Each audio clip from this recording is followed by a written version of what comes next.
Internet पे बहुत दिनों से इस कॉमिक्स के बारे में बात चल रही थी, बहुत दिनों से। और मैंने भी इसका एक दो लोगों से ऐड देखा और इसके बारे में बात करते देखा, तो मैंने सोचा इसका बनाने के लिए।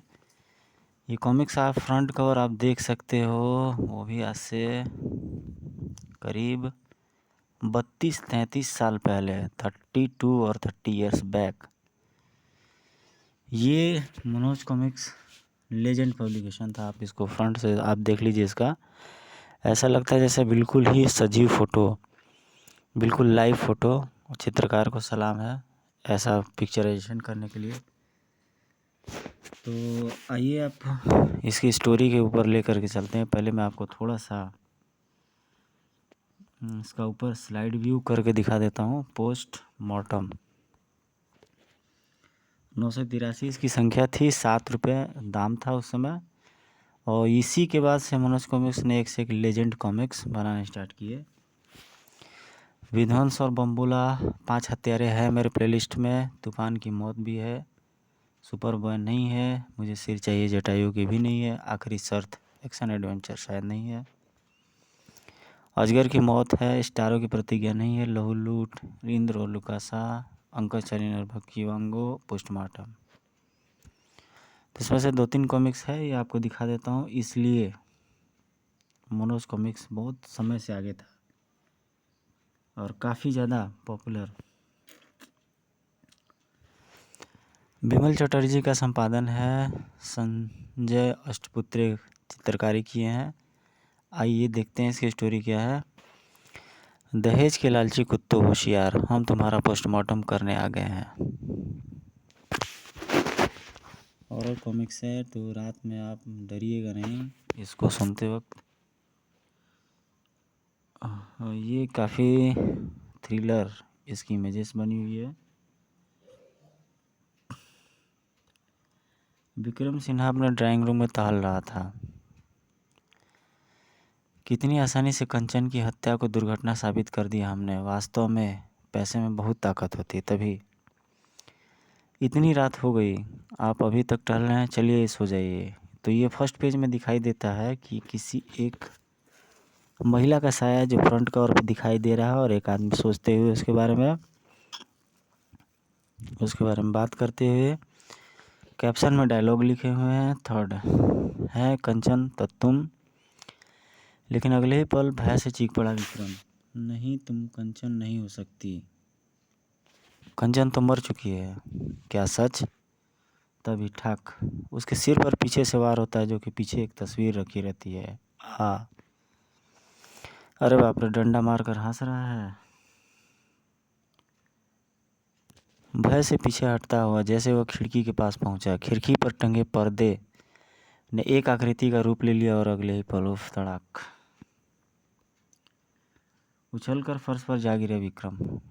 धम लेकिन भय ने विक्रम में जैसे एक नई शक्ति भर दी थी। वह फुर्ती से उठकर दरवाजे की तरफ भागा। बचाओ भूत, हा हा हा हा। तभी टेबल पर रखा लैंप हरकत में आया और हाय मर गया। संभल कर विक्रम फिर दरवाजे की ओर भागा। बचाओ भूत। लेकिन दरवाजे के निकट पहुंचते ही दरवाजे से लकड़ी का एक पट्टा निकलकर पूरी शक्ति से उसके थोपड़े पर पड़ा। धड़ाक धम। बचाओ। और विक्रम इस बार से धराशायी हो गया, चूंकि ये पैरानॉर्मल अटैक थी। अगले एक क्षण मानो पूरे शयन कक्ष में एक एक करके वस्तुएं विक्रम की बेहोशी पर कह लगा उठी। नहीं, हा। तभी विक्रम इस भय से मुक्त भी नहीं हो पाया था कि पलक से। तो सेकंड कैप्शन में हम देखते हैं कि उसके साथ पैरानॉर्मल एक्टिविटी होती है और उस पर लकड़ी और स्पिरिट्स का आक्रमण होता है। पूरे शयन कक्ष से एक वस्तुएं विक्रम की बेहोशी पर कह लगा उठती हैं और विक्रम भय से पागल हो जाता है। तभी विक्रम के पलंग पर लेटते ही 2 हाथ पलंग में से निकलकर उसे अपनी अंदर की ओर खींच लेते हैं। यह दृश्य काफ़ी हौलनाक होता है, काफ़ी भयानक मंजर होता है। अगले पल उन हाथों ने विक्रम को एक झटके से के साथ पलंग से भीतर खींच लिया। विक्रम की भयानक चीख सुनकर उसकी माँ, बहन और भाई भी वहाँ आ पहुँचे। क्या हुआ विक्रम बेटे, कहाँ हो तुम? भैया भैया भैया तो यहाँ नहीं है माँ, लेकिन उसके पीछे चीखने की आवाज़ तो यहीं से आई थी। तभी है यह क्या? खून का फव्वारा पलंग के अंदर से। चक्रम, तू जल्दी से पुलिस को फ़ोन कर, ईश्वर जाने यह क्या रहस्य है। अच्छा माँ। हेलो पुलिस स्टेशन, मैं सुंदर विला से चक्रम बोल रहा हूँ, आप तुरंत यहाँ पहुँचिए। कुछ देर बाद पुलिस दल वहाँ आ पहुँचा। इंस्पेक्टर साहब, वह खून का फव्वारा इसी पलंग से निकला था, देखिए गद्दा व फर्श अभी भी खून से लाल है। ओह नो, ऐसा कैसे हो सकता है? राम सिंह, गद्दा हटाओ। यस सर, पलंग से गद्दा हटते ही सर यहाँ तो अंग भंग लाश पड़ी है। तो इस सीन में हम देखते हैं काफ़ी खतरनाक और दिल दहलाने वाला दृश्य दिखाई पड़ता है। पुलिस दल वहाँ पर पहुँच जाती है और वो जब पलंग के ऊपर से खून का फव्वारा दिखता है तो उसके परिवारजन चिंतित हो जाते हैं और वो पुलिस को फ़ोन करते हैं। पुलिस जब आती है तो अगले कैप्शन में दिखाई पड़ता है, ये दृश्य देखने लायक है और ये सुनने भी लायक है। तो जिन लोगों ने मेरे चैनल को सब्सक्राइब नहीं किया वो लोग सब्सक्राइब कर लेंगे, शेयर कर लेंगे। बनाने में बहुत मेहनत लगता है, इसलिए थोड़ा आप लोग सपोर्ट किया करें। कुछ देर बाद पुलिस वहाँ आ पहुँची। इंस्पेक्टर साहब, वो खून का फव्वारा इसी पलंग से निकला था, देखिए गद्दा व फर्श अभी भी खून से लाल है। नो, ऐसा कैसे हो सकता है? राम सिंह, गद्दा हटाओ। Yes sir. सर यहाँ तो अंग भंग लाश पड़ी है। विक्रम, मेरे बेटे, भैया। ओ, लाश यानी कि मर्डर। अजीबोगरीब विभत्स दृश्य था वो।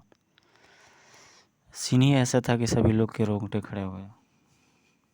तभी पलंग की ओर बैठी सावित्री की चेतना ने जवाब दे दिया और हाय माँ, माँ बेहोश हो गई, तुम पानी लाओ गीता, जल्दी, अभी लाई। आखिर इतने भयानक ढंग से भैया की हत्या किसने की है? तभी वाटर कूलर की टोटी से पानी की जगह खून निकलेगा। खून खून।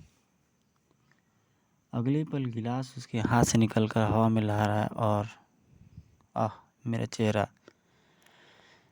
जब वो लड़की पानी निकालने का प्रयास करती है गीजर से, तभी वाटर कूलर की टोटी से पानी की जगह खून निकलता है और गिलास उसके हाथों से उछल करके उसके ऊपर गिर जाता है, उसके चेहरे के ऊपर रक्त लग जाता है।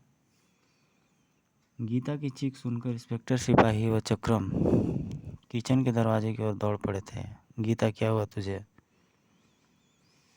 ठीक तभी किचन का दरवाज़ा अपने आप बंद होगा और भीतर, दरवाज़ा खोलो गीता। आए मेरा चेहरा, ठक ठक। तो इस सीन में काफ़ी भयानक ढंग से उसका चेहरा दिखाई पड़ता है, जो व्यू मिरर आईने में दिखाई पड़ता है। गीता का चेहरा तेज़ी से कंकाल में बदलता जा रहा था और इधर बाहर, दरवाज़ा तोड़, जल्दी करो, धड़ाक। लोग प्रयास करते हैं कि दरवाज़ा टूट जाए।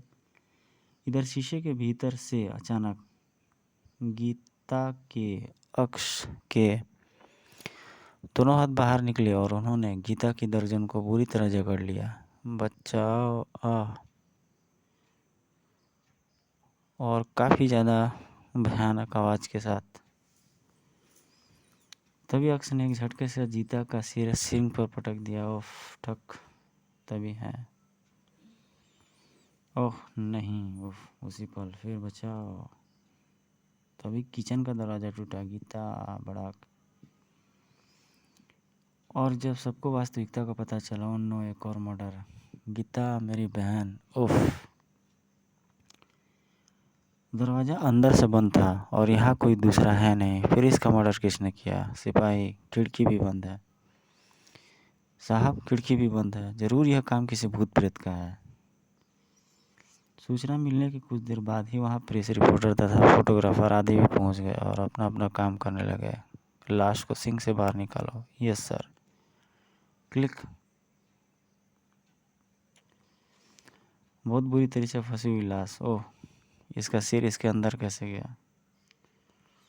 किसी तरह से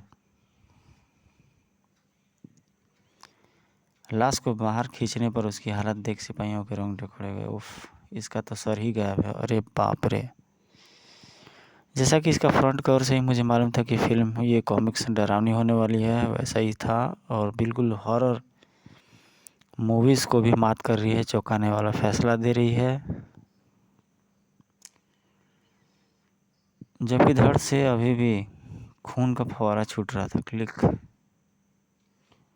उधर सावित्री को जब होश आया, ओह मैं कहाँ हूँ, तभी वो सामने का दृश्य देखकर दहशत से बुरी तरह चीख उठी। नहीं गीता, मेरी बच्ची,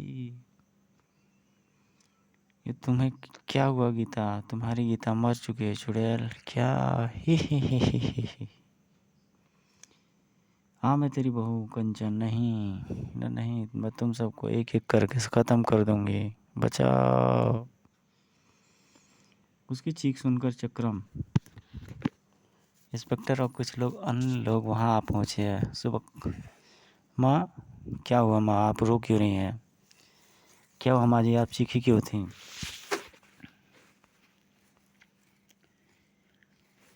वाह गीता, मेरी बच्ची। सावित्री के इशारे पर जैसे उनकी नज़रें ऊपर उठी, ये कैलाश किचन में और सर यहाँ पंखे पर। गीता। क्लिक। भूत।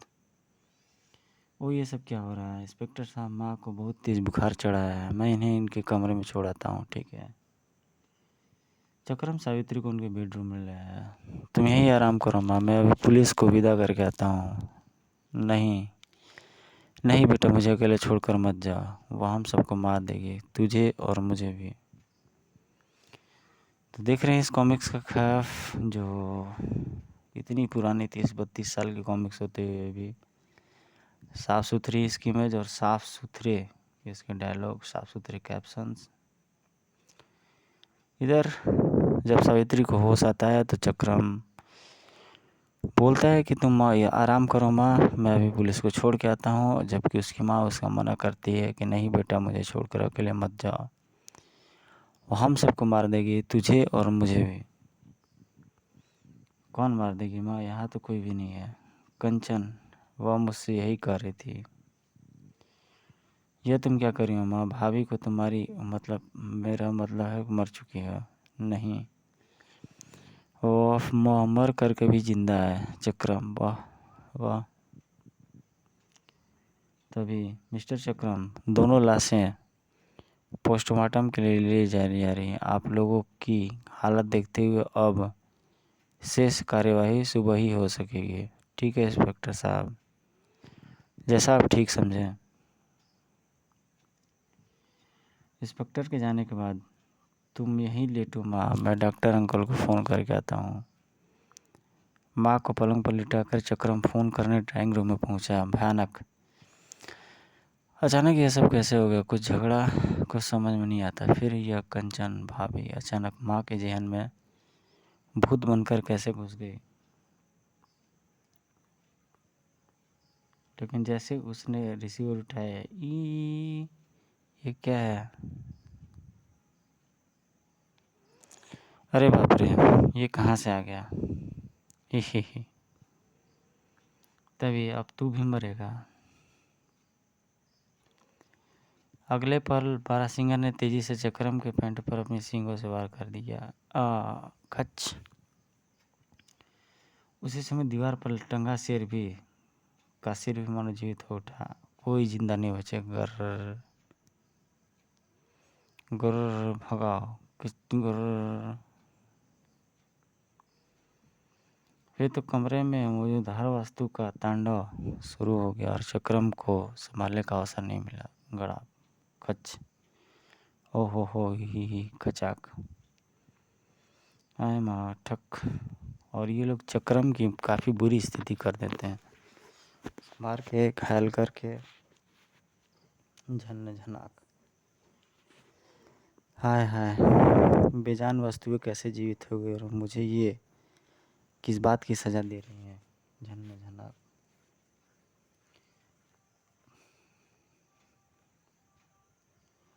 तभी अचानक ठहाका लगाती हर वस्तु चक्रम पर टूट पड़ी। हा हा हा हा कड़ाक। अंत में जब उन वस्तुओं का तांडव खत्म हुआ तो ड्राइंग रूम का दृश्य बड़ा रोमांचक था और बड़ा विभत्स भी था। उस प्रकार की जिस प्रकार की मृत्यु हुई थी उसके अंग के कटे फटे हिस्से हर जगह पड़े हुए थे। वो काफ़ी दिखने में भयानक था।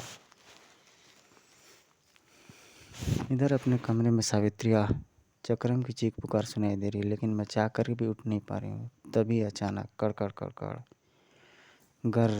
हा हा हा। बुढ़िया तेरी बारी नहीं गुर। याद कर ले अपने गुनाहों का, मैं तुझसे हिसाब चुकता कर आ रही हूँ। बचाओ गर गर गर। भाई ने मानो सावित्री में नई जान फूंक दी। वह पलंग से उतरकर दरवाजे की तरफ बढ़ी। बच्चा। तभी पलंग का एक पाया हरकत में है और सावित्री के पैर से पलंग के पाए ने जैसे ही अड़ंगी मारी। अरे ओह धप। तो अब तू नहीं बच सकती डायन बुढ़िया। पंखे से लटके निकले बिच्छू पानी के बौछार की तरह सावित्री पर गिरने लगे। नहीं आ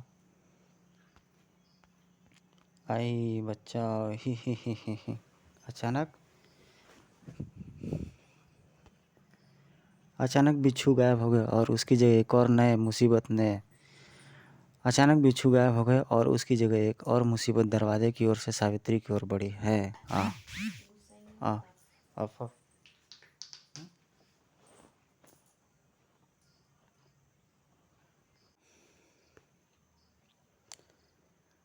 अचानक बिच्छू गायब हो गए और उसकी जगह एक और मुसीबत दरवाजे की ओर से सावित्री की ओर बढ़ी है। अफ ही।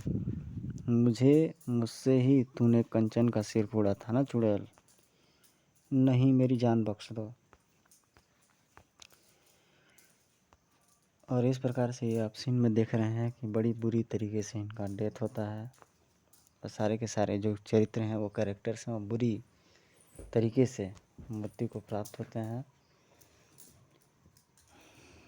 और शायद जिस प्रकार से उसका वध हुआ था उसी प्रकार से ये सीक्वेंस चलता है और उसी प्रकार से ये स्टोरी आपस में घूमती है। लेकिन डंडे को उस पर ज़रा भी दया नहीं है। तुझे बख्शूंगी तो मुझे शांति कैसे मिलेगी चुड़ैल ठक। हाय कोई मुझे बचाओ। तभी अचानक डंडा गायब हो गया और उड़ती हुई आई मिट्टी के तेल की गेंद। अब तेरा अंत निकट है बुढ़िया। नहीं मैं जलकर नहीं मरना चाहती। जस वाह खुद जलकर नहीं मरना चाहती थी लेकिन किसी और को जलाकर जरूर मार सकती हो तुम। नहीं बचा मुझे माफ़ कर दो बेटा, मुझे माफ़ कर दो, मुझे माफ़ कर दो। सावित्री को जलाते जलाते आखिरकार आग भी थक गया। लेकिन खुद समाप्त होते भी वह अपना काम पूरा कर गए और सावित्री के प्राण पखेरु उड़ गया। उधर रात के लगभग 4 बजे डॉक्टर कसाना मुर्दा घर से अपने घर के लिए रवाना होगा। उफ आज तो बुरी तरह थक गया हूँ साहब। इतनी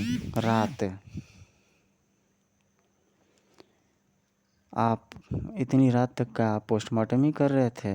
हाँ कुछ दिन पहले विक्रम सिन्हा की पत्नी जलकर मर गई थी। आज विक्रम तथा उसकी बहन भी मर गए। उन्हीं की लाशों का पोस्टमार्टम करने में इतनी देर हो गई। कुछ देर बाद शंकर गाड़ी गैरेज में खड़ी कर देना और मैं शाम पहले से घर नहीं निकलूँगा। शाम से पहले नहीं घर से निकलूँगा। जी साहब। बेचारा विक्रम पत्नी को जलाकर मारने के जुर्म से तो बच गया किंतु स्वयं को उस अज्ञात कातिल से नहीं बचा पाया। परंतु अपने ड्राइंग रूम में कदम रखते ही मानो उसके फर्श पैर फर्श से चिपक गया और वो बुरी तरह चीख उठा। Oh no.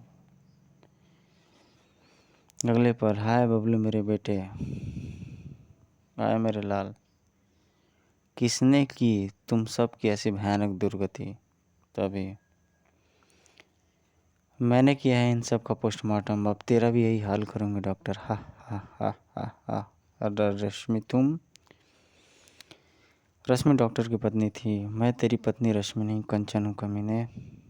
वो कंचन जिसके पति विक्रम से रिश्वत लेकर तूने पुलिस को पोस्टमार्टम की झूठी रिपोर्ट दी थी, उन सबको तो मैंने ख़त्म कर दिया, अब तेरी बारी है। हा हा हा हा हा हा। नहीं नहीं। अगले ही क्षण वहाँ का दृश्य बड़ा भयानक हो उठा। तो गाइज, मनोज कॉमिक्स एक और लेजेंड पेज और इंकिंग आप देख सकते हो, blue black yellow colour combination. ये जो फ्रंट पर जो आप पेज देख रहे हैं, इसको मैंने वॉइस मोड में डालने से बेहतर है कि इसके बारे में बताना सोचा कि अगर आप किसी भी पब्लिकेशन के रीडर हो या आपको पढ़ने लिखने में रुचि हो तो कृपया इन सब चीज़ों को देखें। ये सब चीज़ें माइलस्टोन का काम करती हैं। अगर आप लिखे पढ़े हो तो वक्त और समय के एक दौर में आपको कुछ लिखने पढ़ने का मौका मिलता है, ज़रूर है, हर एक इंसान को मिलता है। तो आप कुछ सोच सकते हो कितना ज़बरदस्त कवर है ये।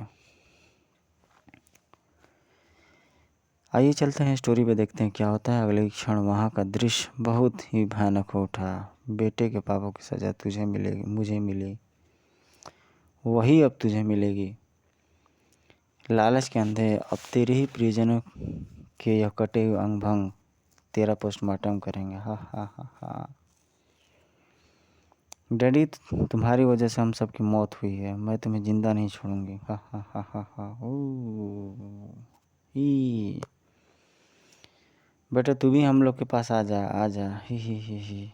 डैडी, आपकी वजह से मेरी यह हालत हुई है, इसका दंड आपको जरूर मिलेगा। ही। बाय।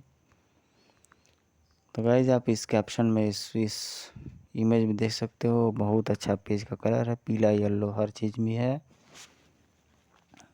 कितनी बार पहले तभी डॉक्टर कसाना के परिवार के सारे कटे फटे अंग उससे आ चिपटे। नहीं, उफ़, बचाओ बचाओ। ही। कुछ देर बाद उस कक्ष का यह दृश्य था, जबकि डॉक्टर कसाना की राइटिंग टेबल पर एक हाथ से कुछ लिखने में व्यस्त था।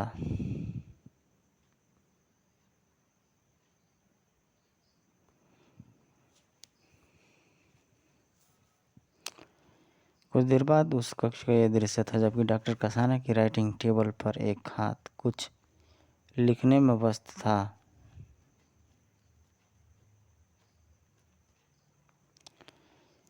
कुछ देर बाद उस कक्ष का यह दृश्य था, जबकि डॉक्टर कसाना की राइटिंग टेबल पर एक हाथ कुछ लिखने में व्यस्त थी। बाद में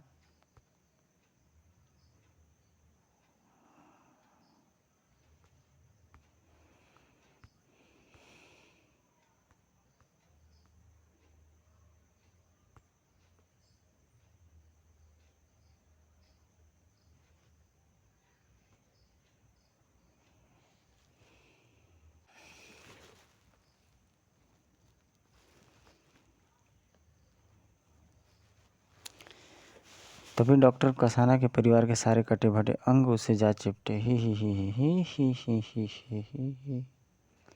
नहीं, अब ये हाय बचाओ कंचना।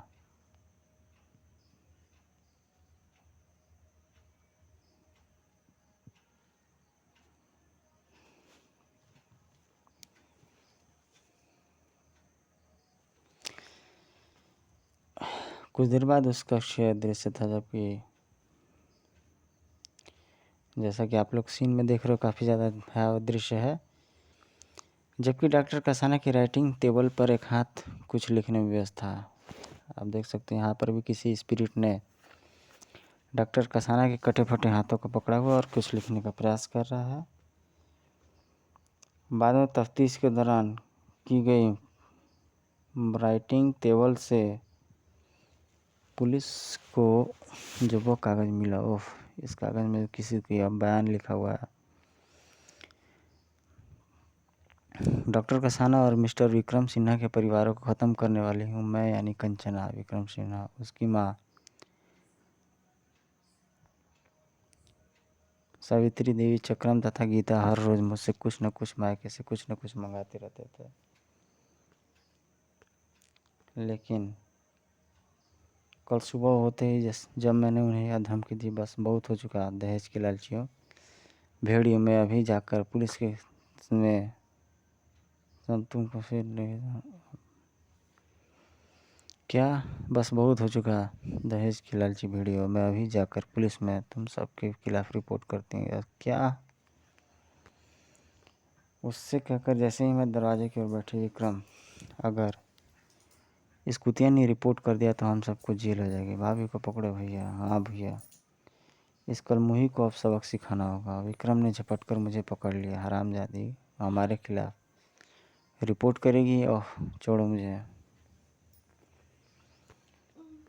फिर विक्रम ने अपनी माँ, बहन और भाई की सह पाकर मुझे डंडे से इतना मारा, मैं तेरी ऐसी दुर्गति करूँगा कि फिर कभी तू जीवन भर किसी का से कुछ नहीं बोल पाएगी। ठक ऑफ।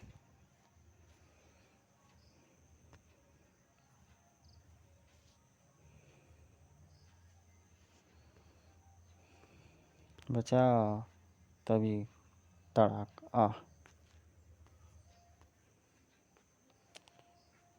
और मैं वहीं मर गई। अरे यह तो मर गई हैं क्या?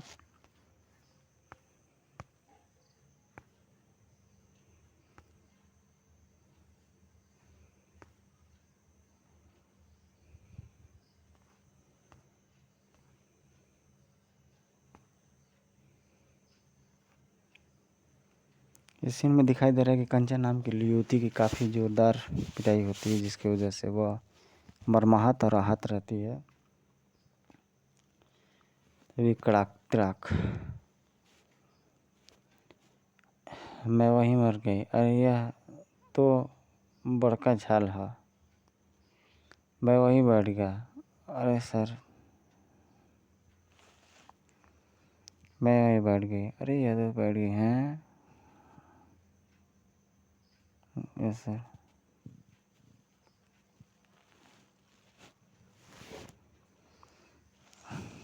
मैं वहीं मर गई क्या? अब क्या होगा भैया? पुलिस तो हम सबको हथकड़ी डाल देगी। हाँ भैया, दहेज का मामला बनेगा, दूसरी हत्या का, फांसी से कम सज़ा नहीं होगी हमें। ये तो बहुत बुरा हुआ माँ, अब मैं क्या करूँ माँ? चिंता मत कर बेटा, मैंने इस जंजाल से छुटकारा पाने का उपाय एक आसान सा सोच रखा है। एक आसान सा उपाय। चिंता मत कर बेटा, मैंने इस जंगल से छुटकारा पाने के लिए एक आसान और उपाय सोचा, जिसे हमारा बात पे चढ़ करके आदेश देता है, उसी तरह से हम भी। चिंता मत कर बेटा, मैंने इस जंजाल से छुटकारा पाने का एक आसान सा ऑपरेशन सोच रखा है, सुन। फिर सावित्री की योजना अनुसार वे मेरी लाश को किचन में ले गए। अब इस पर घासलेट लगाकर आग लगा दो। फिर स्वयं ही पुलिस को फ़ोन करके कह दो कि यह स्टोव फटने से जलकर मर गई। लेकिन माँ, तुम यह कर कैसे पाओगी? लेकिन माँ, जब यहाँ कोलगेट आकर क्षतिपूर्ति से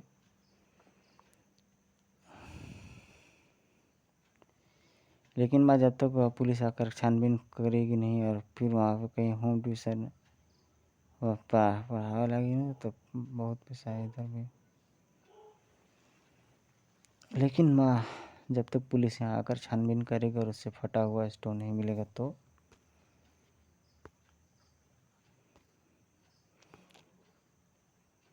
ऊपर मचान पर एक पुराना स्टोव रखा है, उसे लाकर इसके पास डाल दो, आग लगाते ही स्टोव स्वयं ही फट जाएगा। यह हुई न बात कुछ। वाह मम्मी, तुम्हारे दिमाग का भी जवाब नहीं। फिर एक सास ने, एक पति ने, एक देवर और एक ननद ने मिलकर मेरी लाश को बड़ी बेरहमी से योजनानुसार जला डाला। प्रणाम। हा हा हा। इस चुड़ैल से हमारा पीछा छूटा। कुछ माह बाद मैं अपने विक्रम की शादी फिर धूमधाम से करूँगी। अब तू जा और पुलिस को फ़ोन कर दे। ठीक है माँ। पुलिस आई, तफ्तीश हुआ, फिर बयान हुआ। हम लाश ले जा रहे हैं पोस्टमार्टम के बाद। शाम को ले आइएगा। ठीक है इंस्पेक्टर साहब, पोस्टमार्टम होगा। पुलिस के जाने के बाद माँ एक गड़बड़ होगी। लाश का पोस्टमार्टम करने वाला डॉक्टर इस बात को अवश्य जान जाएगा कि कंचन को पहले मारा गया फिर वो जलाई गई। अरे इस बात की तरफ तो मेरा भी ध्यान नहीं गया था। फिर एक बार फिर उन सब के चेहरे पर मौत की परछाइयाँ नाचने लगी। अब क्या होगा भैया? होगा क्या? हम सब पकड़े जाएंगे और लटका दिए जाएंगे फांसी पर। अरे अरे शुभ शुभ बोल पगली। हमें कुछ ना कुछ तो करना ही होगा माँ, वरना ठहरो मुझे सोचने दो। चाय बनाओ जी। कुछ देर बाद सोचने के बाद, ठहरो मुझे कुछ सोचने दो। कुछ देर सोचने के बाद मन केवल अब भी यही चीज बनाने का। तुम डॉक्टर कुणाल से बात करके देखो, अगर बात बन गई तो ठीक, वरना आगे कुछ सोचेंगे।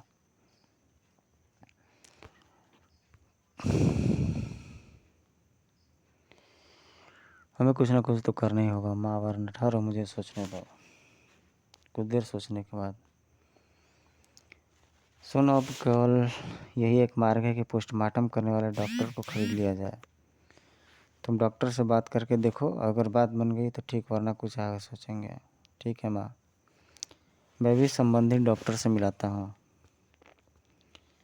संबंधित डॉक्टर ने चोर उचक्का के बारे में पता करके बता दिया ना।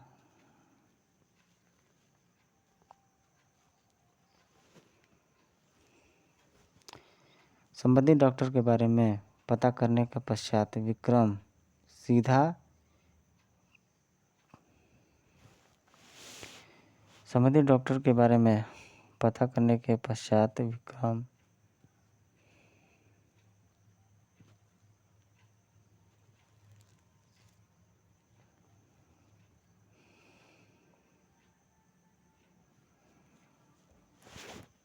संबंधित डॉक्टर के बारे में इस बारे में पता करने का फैसला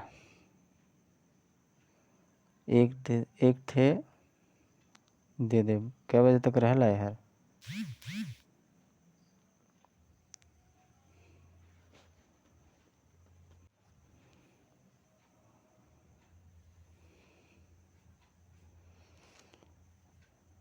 संबंधित डॉक्टर के बारे में पता करने का पश्चात विक्रम सीधा मुगरा घर पहुंचा और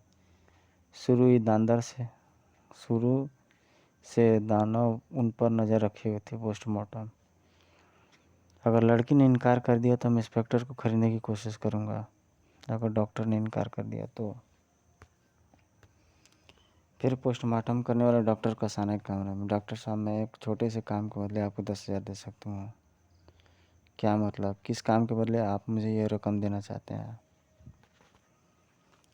आज आपके पास कंचन नाम की एक औरत की जली हुई लाश आई होगी। मैं चाहता हूँ आप उसकी पोस्टमार्टम की रिपोर्ट में वही लिखें कि वह स्टोव फटने से ही जलकर मरी है।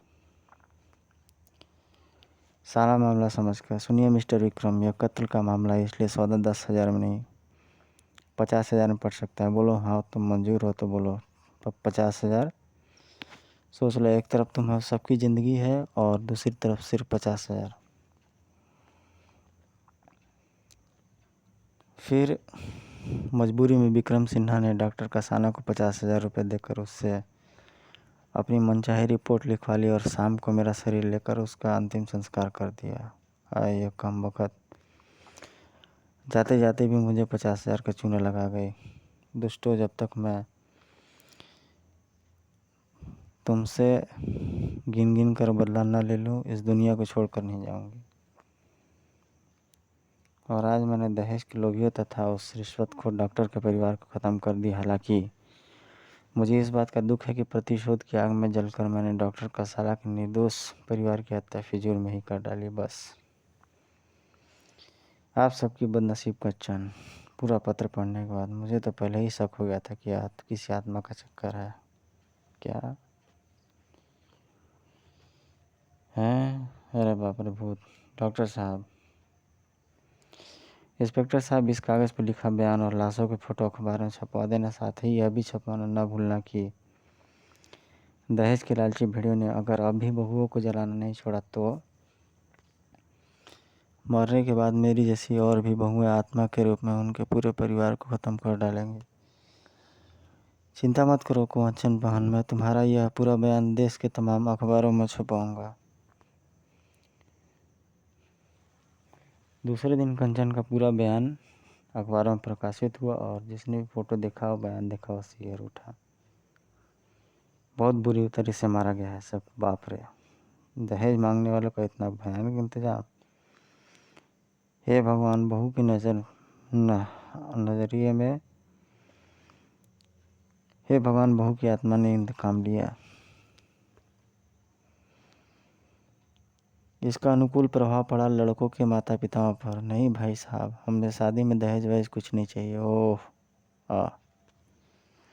हमें सिर्फ एक साड़ी में बहू चाहिए। आहा कंचन, तुम धन्य हो। इधर अब मुझे शांति मिली है अपनी दुनिया में। चलो प्यारे बच्चों, यह कहानी आपको और आपके पूरे परिवार को भी शिक्षा देती है, लालच किसी भी वस्तु का नहीं करना चाहिए। समाप्त। तो गाइस, आपको स्टोरी कैसी लगी कमेंट करके ज़रूर बताइएगा। और ये तूफ़ान की कॉमिक्स का एक शॉर्ट। तूफ़ान एक बहुत अच्छा एक कैरेक्टर था जो अभी भूतनाथ के साथ एक और आया हुआ है, उसके साथ मिल रहा है। धड़ाम आई, मर गया तूफ़ान। बहादुरों की तरह लड़ते लड़ते, हाँ सचमुच मर गया तूफ़ान। पढ़ना न भूले कॉमिक्स को रोते हुए चित्रों में आपके चहेते तूफ़ान, वह सच्चे सुपर हीरो के सच्ची कुर्बानी का अनोखी दास्तान। तूफ़ान की मौत, जो कि मेरे चैनल पर अपलोडेड है। विकास, मेरे बाद अंकित, अनीता और मोन्टू का ध्यान रखना और तूफ़ान को मरने मत देना। तुम उसे जिंदा कर रखना मेरे दोस्त। तूफ़ान मर गया तो शैतानों के हौसले फिर से एक बार बुलंद हो उठेंगे। काफ़ी बढ़िया कॉमिक्स थी, शुरू से लेकर लास्ट तक बांधी रहती है। ये रहा 5 हत्यारे कॉमिक्स का लीड। बड़ी ज़बरदस्त ये भी कॉमिक्स थी अपने समय की। तो चलिए दोस्तों, इसी के साथ वीडियो को समाप्ति की ओर अग्रसर करते हैं। बहुत जल्दी आपसे वीडियो को मिलेंगे। Till then take care, good bye, जय हिंद।